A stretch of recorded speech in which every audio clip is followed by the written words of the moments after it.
श्री शिवाय नमस्तुभ्य मित्रों, जय महाकाल, हर हर महादेव। तो मित्रों, कैसे आप सब?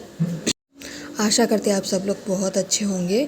मित्रों, हम सबको पता है कि 26 जून से जो गुप्त नवरात्रि हैं वो स्टार्ट हो गई हैं और इसी क्रम में आज है गुप्त नवरात्रि का दूसरा दिन, साथ ही में शुक्रवार का दिन है, माता लक्ष्मी का दिन है। तो हम सभी 2 कमलगट्टे और 2 दीपक के साथ में आज रात्रि यानी प्रदोष काल में अपने घर में एक दीपक जलाएंगे, जिससे हम माँ लक्ष्मी का आवाहन करेंगे, उनका स्वागत करेंगे। तो मेरे साथ वीडियो में लास्ट तक बने रहिएगा और जानेंगे इन तीनों महा उपायों की। सबसे पहले उपाय की बात कर लेते हैं कि आखिर माँ लक्ष्मी को प्रसन्न करने के लिए हम अपने घर पे दीपक कैसे तैयार करने वाले हैं। इसके लिए स्क्रीन पे आपको 2 दीपक दिख रहे हैं। आपकी मर्जी है तो आप आटे के बना लीजिए, अगर आपकी मर्ज़ी नहीं है तो आप मिट्टी के भी दीपक का प्रयोग कर सकते हैं। बस आपको एक नहीं बल्कि 2 दीपक लगाने, इस बात का आप लोग ध्यान रखिएगा।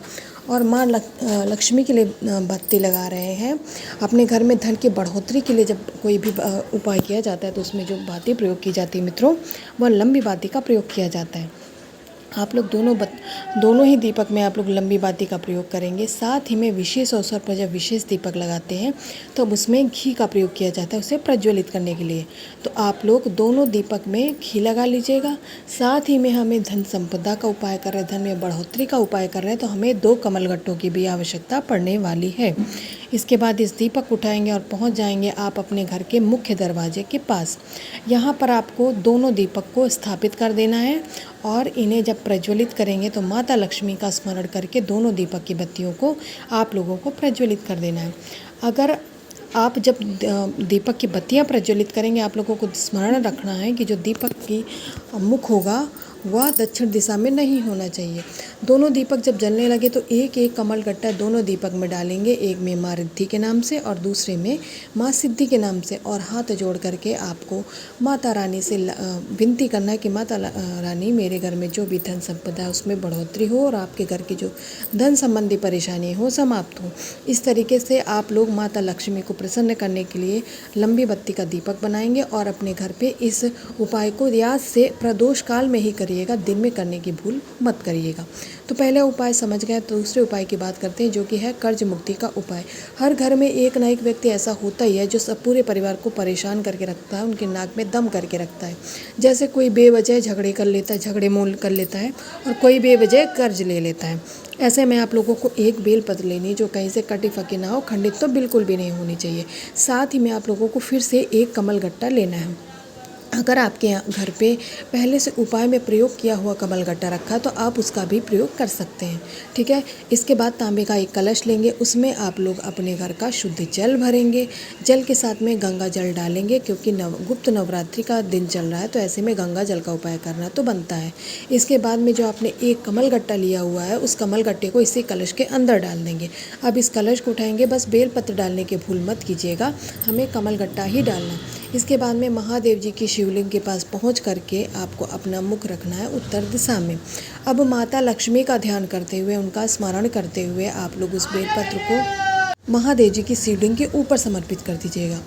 बेलपत्र समर्पित करने के बाद में आपको माता लक्ष्मी से फिर से निवेदन करना है कि जो भी व्यक्ति आपका घर का बेवजह कर्ज ले लेता है और कर्ज पे कर्ज लेता जा रहा है, आपके घर में धन की बहुत ज़्यादा परेशानी हो रही है, तो उसको सद्बुद्धि दें और वह ऐसा कार्य ना करे। इसके बाद में माता लक्ष्मी से अपने घर के कर्ज, इसके बाद लास्ट में जो आपने कमलगट्टे वाला जल तैयार किया है उसे इसी बेलपत्र के ऊपर आप सभी लोग श्री शिवाय नमस्तुभ्यं मंत्र का जाप करते हुए मित्रों पूरे जल को समर्पित कर दीजिएगा। बस धीरे धीरे गति में चढ़ाना है, एकदम से पूरा लोटा महादेव जी के शिवलिंग पर नहीं समर्पित करना है। थोड़ा थोड़ा जल आपको, यानी जो जल की गति होगी वो धीमी होगी, और जब आप जल चढ़ाएंगे तो आपको माता लक्ष्मी का अपने मन में स्मरण करते रहना है। तो 2 उपायों की बात कर ली और मैं आशा करती हूँ आप लोग समझ गए होंगे। तीसरा उपाय शुरू करने से पहले आप लोगों से बस एक ही विनती है, जो लोग चैनल पे पहली बार आए हैं वह वीडियो को लाइक कर दें और चैनल को सब्सक्राइब ज़रूर कर लें। अब तीसरे उपाय की बात करते हैं मित्रों। जो आज हम लोग तीसरा उपाय करने वाले हैं वो छोटा सा उपाय और घर के लड़ाई झगड़ों को समाप्त करने वाला उपाय है। जैसा कि मैंने पहले ही बताया, घर में एक ना एक शरारती इंसान ऐसा होता ही है हर परिवार में, जो बेवजह के झगड़े मोल लेता रहता है। उसे बस झगड़ा करने का एक माध्यम चाहिए घर के माहौल को ख़राब करने के लिए। ऐसे में आप लोगों को एक बेलपत्र लेना है, साथ ही में तांबे का एक कलश लेंगे जिसमें आप लोग अपने घर का शुद्ध जल लेंगे और जल के साथ में गंगा जल जरूर लेंगे। दोनों चीज़ों को डालने के बाद में आप लोग इस कलश को उठाएंगे। बेलपत्र नहीं डालना है, ठीक है। जब कोई विशेष उपाय होता है तभी बेलपत्र कलश के अंदर डाली जाती है, अन्यथा किसी भी उपायों में बेलपत्र कलश के अंदर नहीं डाली जाती। अब इन चीज़ों को उठा करके आप लोग पहुंच जाएंगे महादेव जी की शिवलिंग के पास। यहाँ पर महादेव जी की शिवलिंग पे जो माता का हस्त कमल जिसे माँ पार्वती का स्थान कहा जाता है, यहाँ पर आप लोग इस बेलपत्र को समर्पित कर देंगे। बेलपत्र को समर्पित करने के बाद माँ पार्वती से आप लोग उस व्यक्ति को सद्बुद्धि देने के लिए वह ऐसे हरकतें ना करे, घर के माहौल को ना खराब करे, ना लड़ाई झगड़े करे, उनसे ऐसी कामना करने के बाद में जो आपने जल लिया उसे महादेव जी की शिवलिंग के ऊपर से गोल गोल समर्पित करेंगे। जिस तरीके से हम लोग आरती करते हैं ना, इसी तरीके में उसी बेलपत्र से आप लोग चढ़ाना स्टार्ट करेंगे, गोल गोल क्रम में समर्पित करेंगे। मित्रों, श्री शिवाय नमस्तुभ्यं मंत्र का जाप करते हुए जब यह जल महादेव जी की शिवलिंग से बहता बहता नीचे गिरने लगेगा, थोड़ा सा जल आप लोग रोक लेंगे किसी पात्र में, महादेव जी का आशीर्वाद लेंगे। इसके बाद में उस रोके हुए जल को लेकर के आप लोग अपने घर पे पहुंच जाएंगे और घर पे पूरे घर में आप लोगों को छिड़काव कर देने मात्र से जो भी आपके घर का माहौल ख़राब कर रहा है वह और नकारात्मक ऊर्जा जो भी है सब घर से बाहर निकल जाएंगे। तो मित्रों, यहाँ पर 27 जून के दिन 3 उपायों की हम लोगों ने बात कर ली और मैं आशा करती हूँ आप लोग यह तीनों उपाय समझ गए होंगे। मैंने अपनी तरफ से पूरा प्रयास किया आप लोगों को समझाने का। आप लोग अपने घरों पे इन उपायों को ज़रूर करिएगा। गुप्त नवरात्रि के अवसर पर माता जो 9 हमारी माता होते हैं उन सभी का आशीर्वाद आपको प्राप्त होगा।